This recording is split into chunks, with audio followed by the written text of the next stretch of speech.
네, 안녕하세요. 반갑습니다. 문학 정독의 무수비입니다.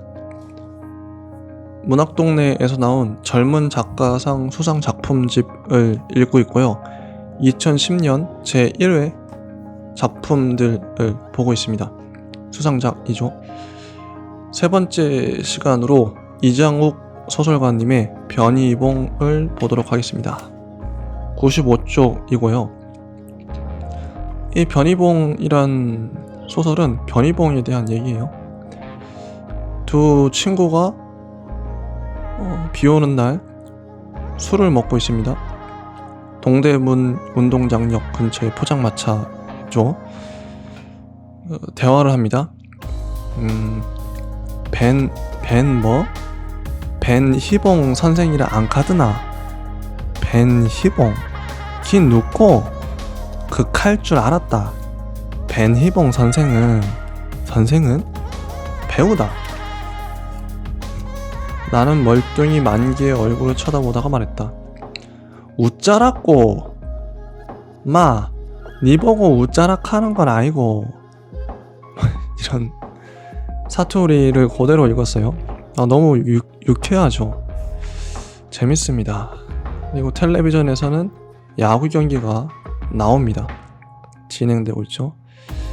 그래서 이 만기라는 친구는 벤희봉 선생에 대해서 잘 만난 이야기를 합니다. 술에 취해서 계단 내려가는데 넙죽 인사를 했어요. 고향 어르신인 줄 알고. 다시 보니까 변희봉 선생이었다. 만기의 머릿속에서는 변희봉이라는 세 글자가 금도금이라도 한 것처럼 빛났다. 그때 너무 반가웠던 거죠. 변희봉 선생은 그 플란다스의 개나 괴물 같은 봉준호의 영화들에도 나왔다고 하는데 그런 이름의 배우가 있었는지 기억나지 않았다. 만기는 변희봉이란 사람이 플란다스의 개에서 경비원 역을 한 배우라고 했지만 그 역을 한 사람은 분명 장항선이었다. 또 괴물에서 송강호의 아버지 역으로 나온 배우 역시 만기가 말한 변뭐라는 배우가 아니라 김인문이었다. 이 소설은 그래서 환상과 실제가 뒤섞여 있죠. 봉준호, 플란다스의 개, 괴물, 뭐 롯데와 SK의 야구 경기 이런 거 실제 하고 있죠. 현실에도. 현실의 것을 그대로 날 것 그대로 얘기하는 듯 하는데 변희봉이 누구지? 이게 섞여 있어요. 현실과 환상이 섞여 있습니다. 일주일에 2번씩 자정 무렵까지 DVD를 돌려놓고 푸르스름한 화면을 흘러가는 다른 인생들을 관람하는 건 내 유일한 낙이었다. 브라운관 속의 가짜 인생들은 진짜 인생들보다 더 진짜 같았으니 감동이 있고 눈물이 있고 웃음이 있는 시네가 천국을 뺀다면 나 같은 평범한 회사원의 인생이란 최소한 30% 정도는 빈곤해지지 않겠는가. 만기는 매번 선생이라는 호칭을 잊지 않았다. 정말이지 만기가 갑자기 연극을 하겠다고 나섰을 때 나를 포함한 고향 친구들의 반응은 싸늘했다. 만기가 연극을 한 거죠, 갑자기. 니는 사투리도 사투리지만 배우를 하기에는 재능이 안 된다, 재능이. 너가 아버지 편찮으시지 일이나 잘해라. 친구들이 이렇게 조언을 해준 거죠. 그런 녀석이 대학로에서 연극을 한 편 관람한 후 갑자기 사표를 제출했다는 것은 농담 아니면 거의 자포자기에 가까웠다. 녀석이 본 연극은 우리가 고등학교 시절 공연하던 바로 그 작품 인형의 집이었다. 어쩐지 우리는 분개했다. 부찌는 병석에 누워있고 아내는 떠나고 부찌는 병석에 누워있고 인생 자체가 그렇게 찌들 대로 찌든 통속 드라마 같은 주제에 고등학교 때 공연했던 19세기 연극을 보고 배우가 되겠다니 모두들 어이가 없을 수밖에 없었다. 만기가 연극을 하겠다며 대학로에 드나든 지 벌써 반년이 지나고 있었다. 그래도 만기에겐 위안이 되는 역할이긴 했다. 막이 바뀌는 동안 캄캄한 무대 위에 세트를 설치하는 일이었다. 말하자면 아무도 볼 수 없는, 보여서는 안 되는 그런 역할이었다. 만기는 묘하게도 그게 좋았다. 재래시장을 돌아다니는 건 만기의 취미라고 할 만했다. 제가 줄을 중간중간 쳐서 어쨌든 만기가 그래서 변희봉 선생을 처음 본 건 지하철 계단에서 우연히 보고, 두 번째로 본 건 그 생선 좌판, 재래시장 생선 좌판에서 봤어요. 야, 만기는 혼자 생각하죠. 영화 아니면 이기 영화 아니면 드라마 촬영 아이가 생각하다가, 그래, 체험 삶의 현장이라는 거 그기구만, 이렇게 생각한 거죠. 만기는 조심스레 다가가서 생선을 시키고, 생선을 계산하고, 이 수줍은 목소리로 얘기하죠. 지가 선상님 팬입니다. 그리고 저희 아버지도 선상님 팬입니다. 이렇게 얘기한 거죠. 근데 변희봉 선생은 별 갸우뚱하고 별 말이 없죠. 약간의 실망을 느끼긴 했지만 선생의 변신은 역시 놀라웠다. 연기자들은 자기가 맡은 배역에 충실하다더니 이런 프로그램에서도 전문가 못지않은 솜씨를 연마해서 출연하는 것이다. 어쩌면 이것은 체험 삶의 현장이 아니라 연기 변신을 위한 실전 연습인지도 모른다는 생각이 들었다. 영화 배우들은 배역을 위해서라면 몸무게까지 10kg, 20kg를 예사로 줄였다 늘렸다 한다지 않는가. 운동선수 배역을 위해서 실제 운동선수처럼 연습하는 식으로 말이다. 만기는 선생에 대한 존경의 염이 커지는 것을 느꼈다. 이거이 진정한 프로의 자세인기라. 이런 식으로 얘기를 하는 거 재밌죠. 대체 변희봉이 누구란 말인가 계속 나옵니다. 변희봉 선생을 세 번째로 만난 게 일요일이었대요. 결혼식에서. 그런데 단상에서 주례사를 하고 있는 양반의 얼굴이 낯익었다. 주례는 신랑 신부를 향해 인자한 표정을 짓고 있었다. 만기의 얼굴에 환한 미소가 피어올랐다. 바로 변희봉 선생이었기 때문이다.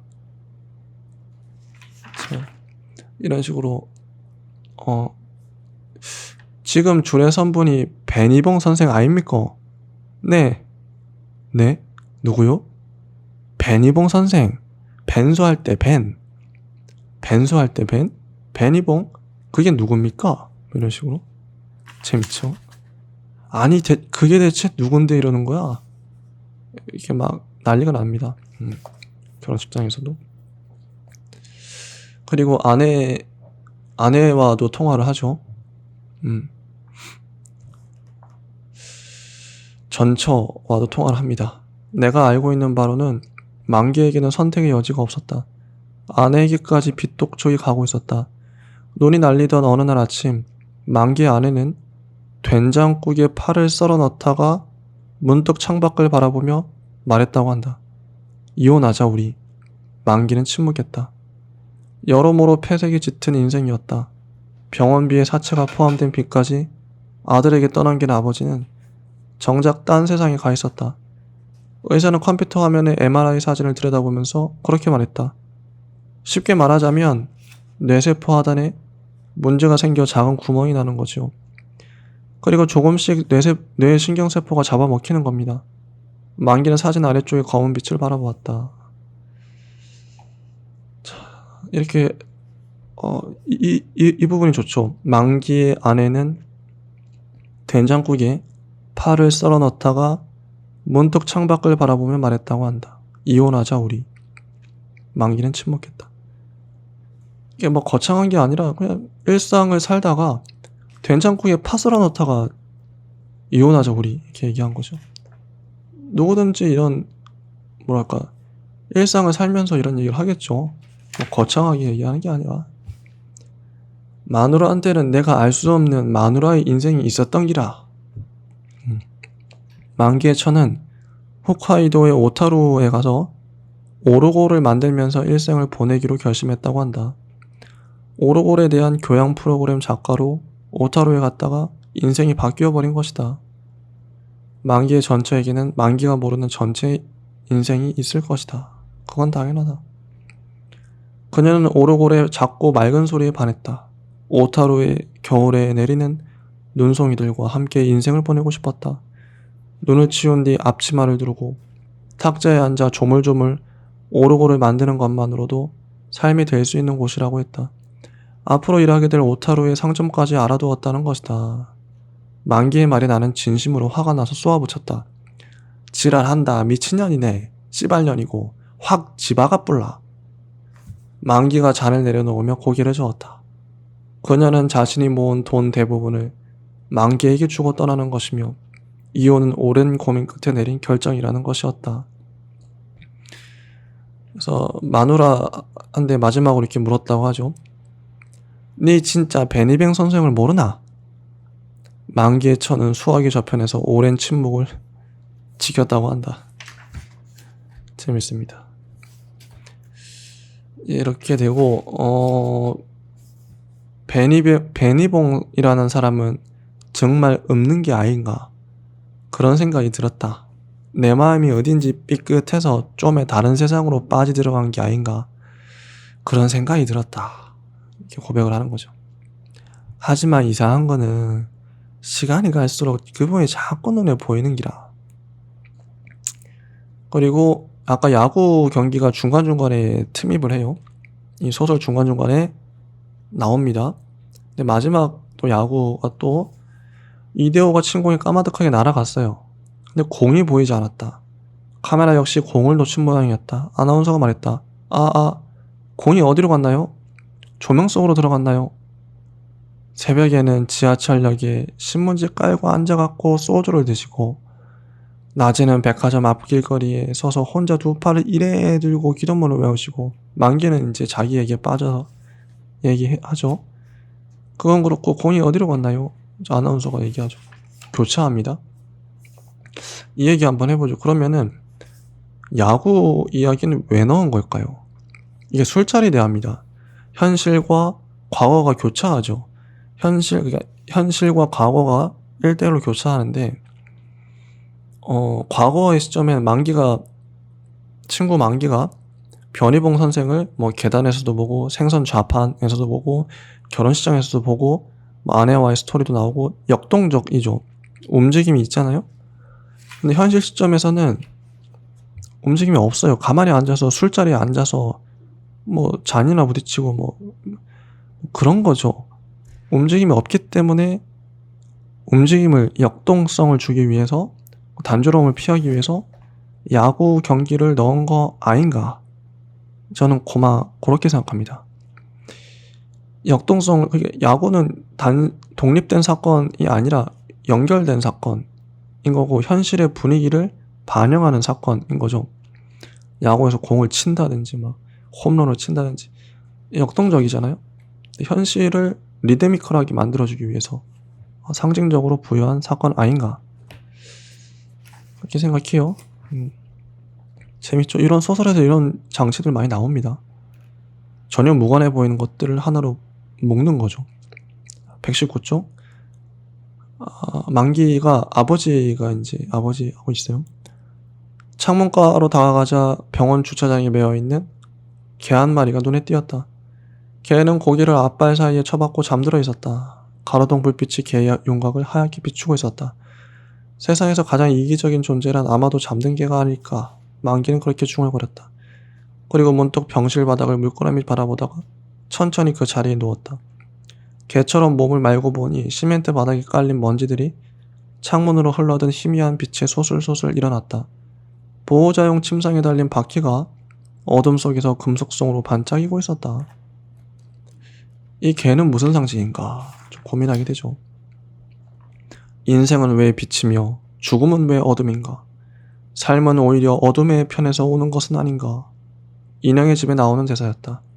각색자가 셰익스피어를 어설프게 흉내내서 바꾼 문장이었다.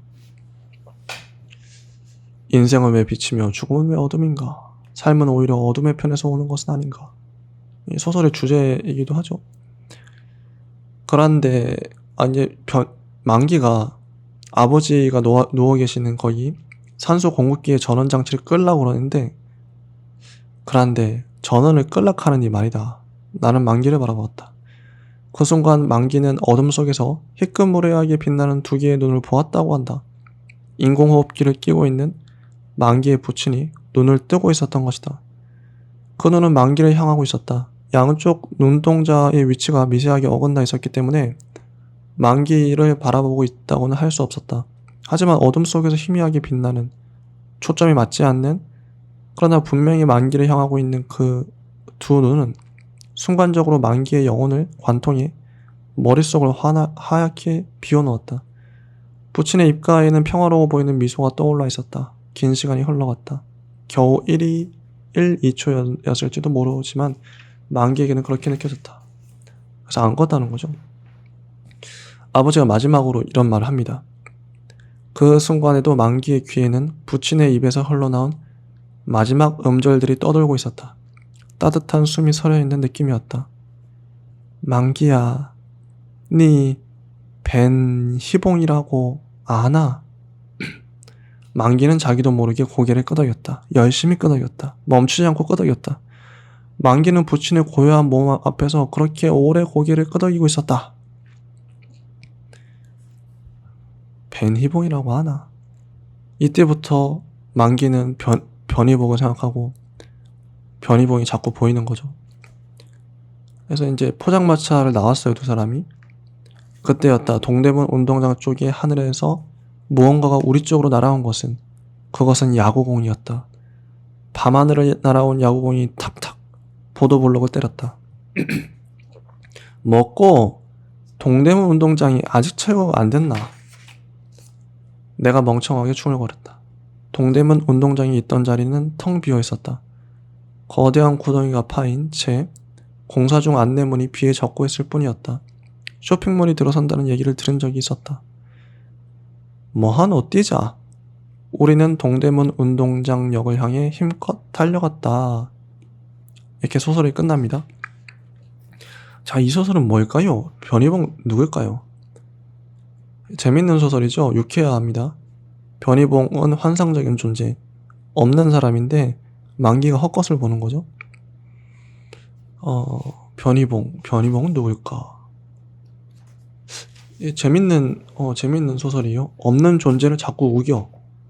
이 친구 만기가 실제 있는 것처럼 보이죠. 이 서사를 통해서. 일단은 그 작가 노트를 보겠습니다. 125쪽. 프랑스 왕의 대머리에서 자라는 머리카락은 이란 제목. 프랑스 왕은 대머리다. 자, 프랑스에는 왕이 없으니까 전제 자체가 헛것인 셈이다. 한 언어학자는 이걸 무효인 문장이라고 했다.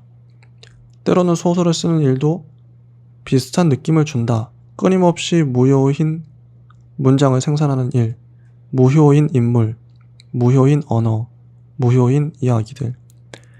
현실을 참조해 참과 거짓을 확정할 수 없는 세계, 혹은 전제 자체가 어긋나 있는 시공간들. 그런데 왜 쓰는 것일까? 프랑스 왕의 대머리에서 자라는 머리카락에 관한 이야기들을. 프랑스에 왕이 없습니다. 당연히 머리카락도 없겠죠. 아무도 변희봉 선생을 모르는 세계에 대한 이야기들을, 그 쓸쓸한 이야기들을. 산셰리페는 존재하지 않는 나라였다.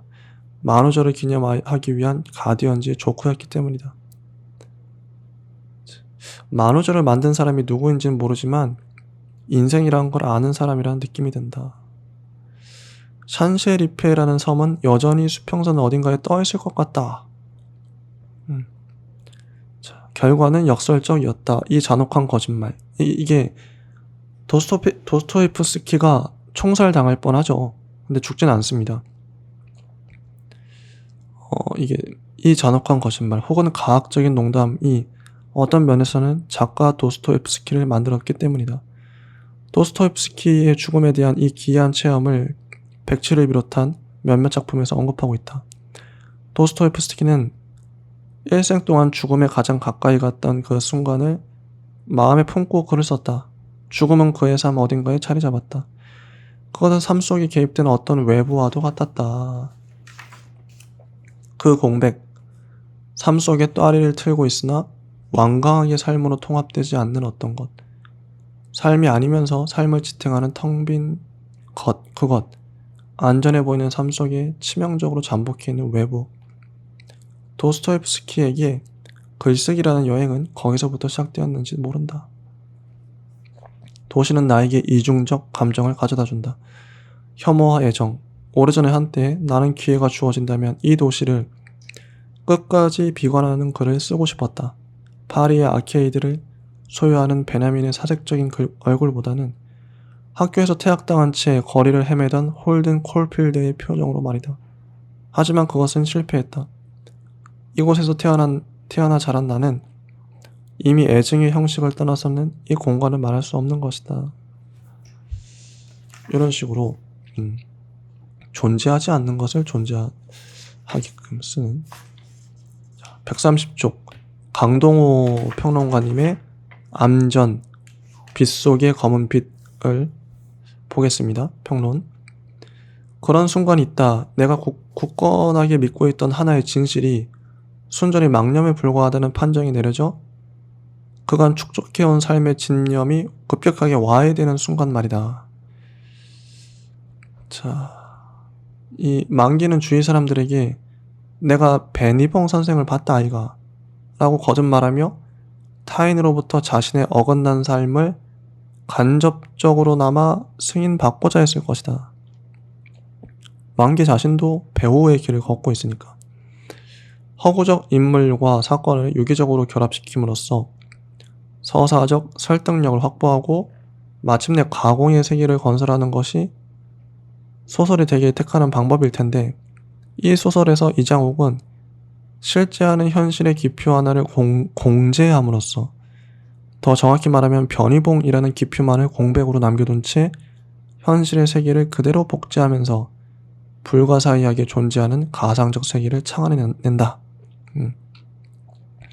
변희봉만을 공백으로 남겨둔 채 현실 세계를 그대로 복제하면서 불가사의하게 존재하는 가상적 세계를 만들어낸다. 이런 거죠.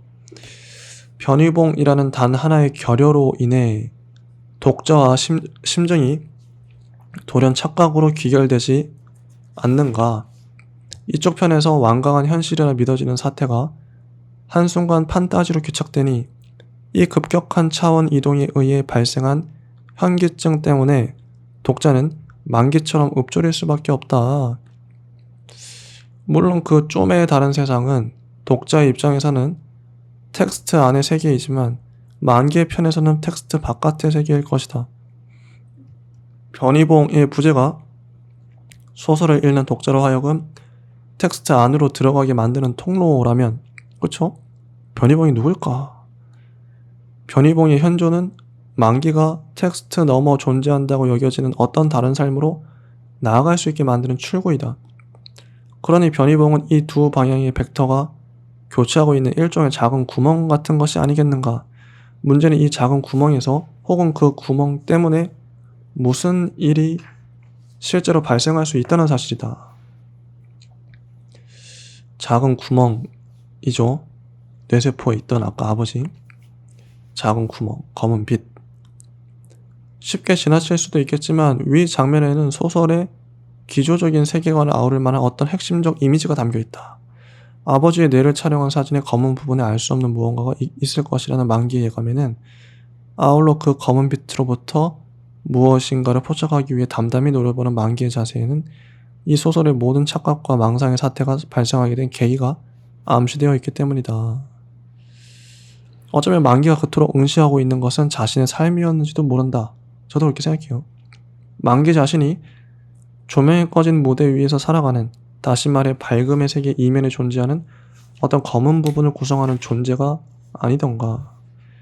이 미미한 어둠 안의 삶, 즉 어둠 안의 빛을 응시할 필요가 있다. 왜 그런가? 만기의 편에서 보자면 삶은 오히려 어둠의 편에서 오는 것이라고도 할 수 있기 때문이다. 이러한 의혹은 아버지의 물음에 열심히 화답함으로써 자신의 삶뿐만이 아니라 그 스스로가 이해할 수 없는 타인의 다른 삶, 가령 오르골을 만들면서 일생을 보내기로 결심한 전체의 인생까지도 받아들이려는 만기의 윤리적 의지 앞에서 무력하다. 변희봉이 실제하는가에 대한 물음이 더 이상 중요하지 않기 때문이다. 그러니까 이 모든 의심과 회의의 늪을 건너는 과정에서 변희봉은 만기에게 있어 대가리의 쪼매난 구멍처럼 어느새 삶의 일부가 된 것이다. 그죠? 변희봉이 일부가 됐죠. 이처럼 이장욱은 이른바 빛과 어둠이라는 이분법적 구도가 무너지는 지대, 즉 환상과 현실, 삶과 죽음, 텍스트 안과 텍스트 바깥 사이의 교본이 발생하는 순간 나타나는 기이한 공간을 탁월하게 묘사하고 있다. 이 양자의 세계를 구분하는 굳건한 의식 안쪽으로부터 어떤 허물어짐의 사태가 발생하고 작은 구멍 하나가 생길지도 모른다. 그렇게 나타난 작은 구멍을 통해 그간 우리가 감지할 수조차 없었던 타자들의 삶, 인생이라는 빛 안쪽에 기거하고 있는 검은 빛들을 감각해 보일 수 있을 것이다. 이 변희봉이라는 소설의 특이점은 변희봉이란 존재가 없기도 하지만 그걸 나타내는 방법이라고 생각해요. 자, 변희봉이 없다, 만기한데 안 보인다, 술자리 대화다, 이것까지는 뭐 좋아요. 근데 특이점은 아버지가 뇌에 까만 구멍이 생겼죠. 아버지의 존재라고 생각해요. 변희봉 같은 인물은 누구든 설정할 수 있겠지만 있는데 없어. 근데 그 만기한 데만 보여. 근데 그건 실제가 아니야. 만기가 정신이 나갔겠지. 거기서 끝나는 게 아니라 아버지 얘기가 나오니까 서사가 더 두꺼워지는 거죠. 다층적으로 되는 거죠. 야구 얘기도 나오고 중간중간. 소설적인 테크닉이라고 봅니다. 근데 아버지가 변희봉 아나 이렇게 얘기했죠. 이런 것들, 그런 게 좋았어요. 저는 참 재밌는 작품이었고, 저는 이런 유쾌한 작품 좋아합니다. 문장도 쉽게 술렁술렁 읽히고요. 이장욱 소설가님 좀 유쾌해요. 재밌고 유쾌하면서도 좀 서글프죠. 만기의 처지가 근데 이런 식으로도 쓸 수 있구나. 만기가 참 불쌍하게도 느껴지는데 잘 인정받지 못하는, 보이지 않는 존재, 변희봉이 곧 만기겠죠. 네, 여기까지 하고 다음 시간에는 또 나머지 작품들을 달아보도록 하겠습니다. 감사합니다.